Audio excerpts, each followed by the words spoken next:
So this is actually my first cutting board I've ever made, and I'm using maple and oak. And I wanted to make sort of just an accent strip with the oak, and so I cut the piece of oak that I had into two small 1/4-inch strips and one piece of the maple into a 1/4-inch strip to divide the two.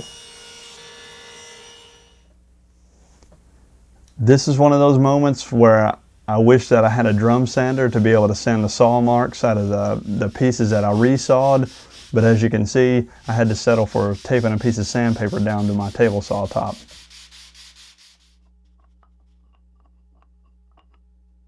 For the glue up, I'm using Titebond 3, which seems to be pretty unanimous as far as most people's choice for cutting boards, because it is a waterproof glue and it allows you to be able to actually get the board wet without compromising the strength of the glue. This also gives me a good excuse to use my parallel clamps that most of the time just occupy a spot in the floor in my shop. I'm basically just flipping all the pieces up onto the edge and using a couple of scrap pieces of plywood as cawls to keep from making indents into the board.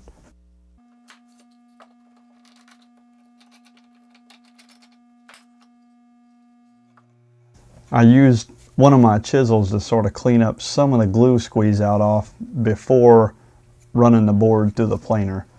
And I just made a couple of passes on each side running the board through the planer. I didn't want to take too much thickness off the board, and it only took, like I said, just a couple of passes to pretty much clean it up. And I'm using my crosscut sled here to clean the two ends of the board up and get them square. Sanding. The favorite part of any woodworking project, right? And who doesn't love to sand on a wood project?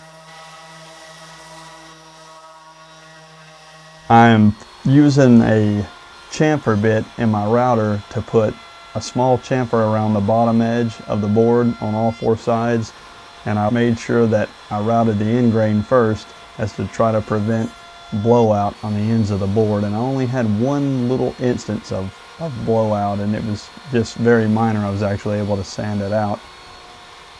And as for the top, I'm putting a 1/4-inch round over.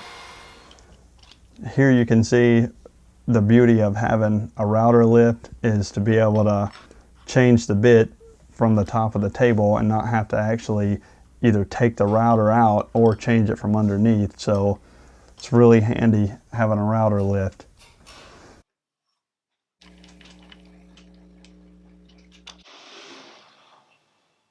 And I'm just going to use my square here to set my fence in line with the bearing on the bit.